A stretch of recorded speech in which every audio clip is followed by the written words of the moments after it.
प्रहार संघटना आणि शिवसेना या सगळ्या संदर्भातली आज बैठक झाली. जे सामाजिक काम करायला तयार असेल, राजकारणापासून दूर पण सेवेत कणखरपणे काम करत असेल, ते प्रहार संघटनेत काम करेल.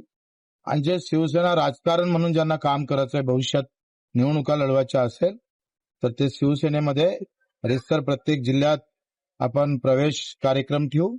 तिथे शिवसेनेचा प्रवेशाच्या कार्यक्रमासोबत संघटनेत काम करणारे अलग आणि शिवसेनेत काम करणारे अलग अशी दोन कार्यकर्ते आपण तयार करणार आहोत.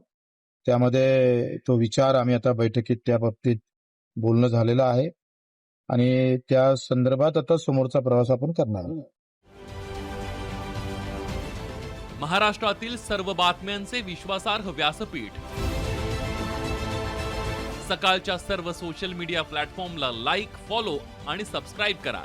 तसंच सर्व नोटिफिकेशनसाठी बेल आयकॉन प्रेस करायला विसरू नका.